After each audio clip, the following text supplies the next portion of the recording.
Sa hindi inaasahang pagkakataon, naaktuhan nila ang ilan sa pinakamalaking nilalang sa dagat na kahit sino naman siguro ay magugulat. Lalo pa at ang iba ay first time lang na makikita. Kaya wag na natin patagalin, sama-sama nating alamin kung ano-ano nga bang nilalang ito.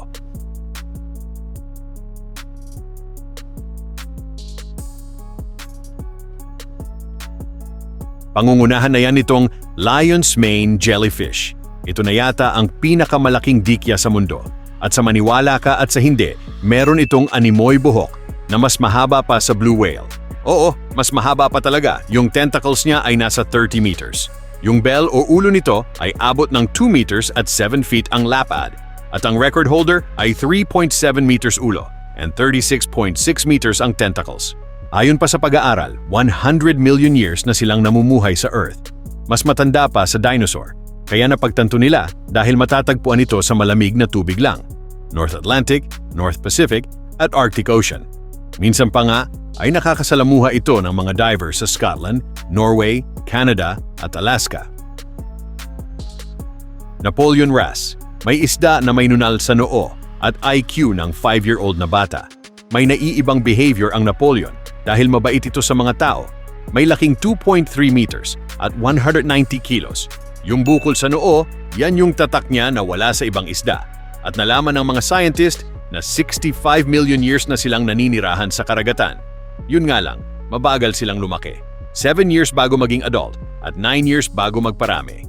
Saan sila makikita? Sa Indo-Pacific Coral Reefs, Red Sea hanggang Great Barrier Reef at dito sa Palawan. At dahil territorial na isda, solo lang sila. At ang malaking tulong nila sa karagatan, kumakain ito ng crown of thorns starfish. Yung naninira ng coral, kaya sila yung janitor ng dagat. At dahil endangered na, bawal na silang hulihin. Goliath grouper. Kung malaki yung Napoleon fish, ay mas malaki ng dihamak ang Goliath grouper. Bagaman malaking isda, ay hindi mo naman maririnig pag lumalangoy. Ngunit gaano nga ba kalaki? 2.7 meters at nasa 400 kilos ang bigat. Way bigger than the size of a pig. Hindi katagalan pero nabuhay na sila sa Earth ng 45 million years. At kung saan makikita ang Napoleon wrasse ay dito rin sila makikita sa mga reef. Pero may mga naninirahan na din sa East Africa hanggang Japan at Australia.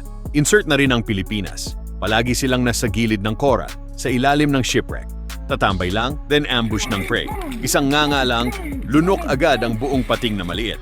Sa laki ba naman ng bibig na halos 2 talampakan, ewan ko lang kung hindi matakot ang mga prey.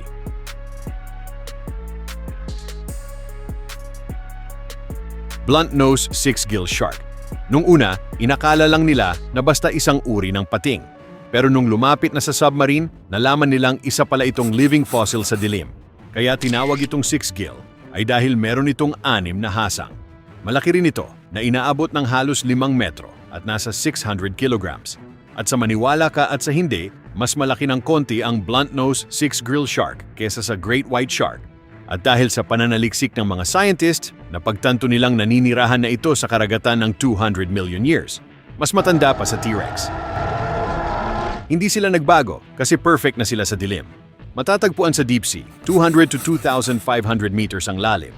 Pero minsan umaakyat sa ibabaw kapag gabi na.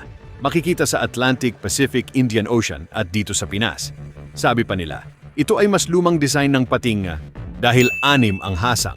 Samantalang ang makabagong pating ay 5 na lang. Kumakain sila ng lahat, pating, isda, patay na balyena, kaya trash compactor ng dagat. Giant manta ray.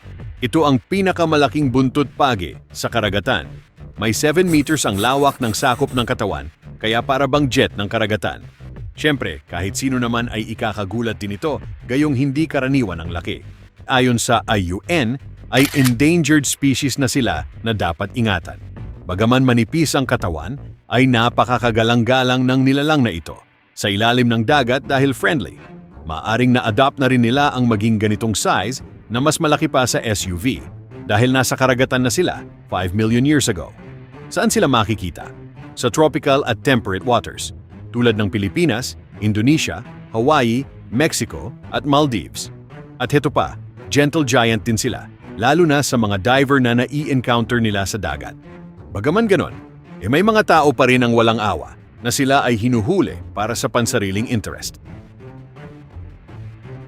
Colossal squid. Aakalain mo rin talaga na kraken dahil sa hindi pangkaraniwang laki. Dahil ang sabi, mas mabigat pa sa kabayo. Gaano kalaki? Aabot ng 12 to 14 meters at tumitimbang ng 750 kilos. Grabe ang bigat nun. At sa pagkakaalam ng mga scientist, ay nasa 200 million years na silang nasa dagat. Hindi masabi kung meron pa sa ibang lugar, pero sa Southern Ocean lang sila nakikita. Sa gilid ng Antarctica na may lalim na 1,000 to 2,200 meters, kaya walang nangangahas manghuli sa kanila dahil sa kadiliman na ng dagat.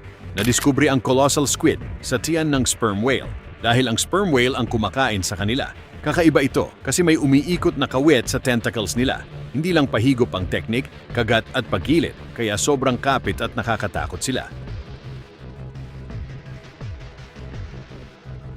Sperm whale. Ito ang nilalang na may pinakamalaking utak sa mundo at may pinakamalakas na tunog sa dagat.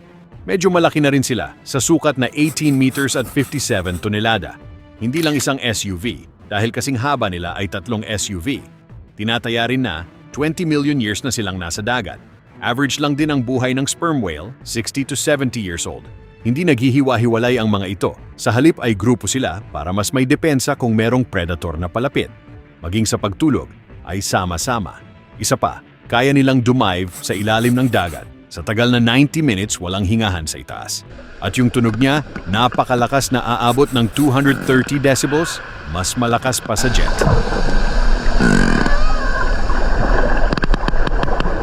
Whale shark. Ito na yata ang pinakamalaking isda sa dagat na may pagka-gentle sa tao. Kahit na isda ito ay aabot ng 12 meters at 20 toneladang bigat. Pero ang pinakamalaking naitala ay aabot ng 18 meters at abot ng halos 40 tonelada. At alam mo ba na ang mga dots na kulay nila ay parang fingerprint? Dahil bawat whale shark ay may kanya-kanyang ganyan na hindi magkakatulad. Bagaman napakalaki nila, ay tinatawag silang filter feeder. Ibig sabihin, maliliit na isda at plankton lang ang kinakain nila. Isang higop, 6,000 liters tubig agad.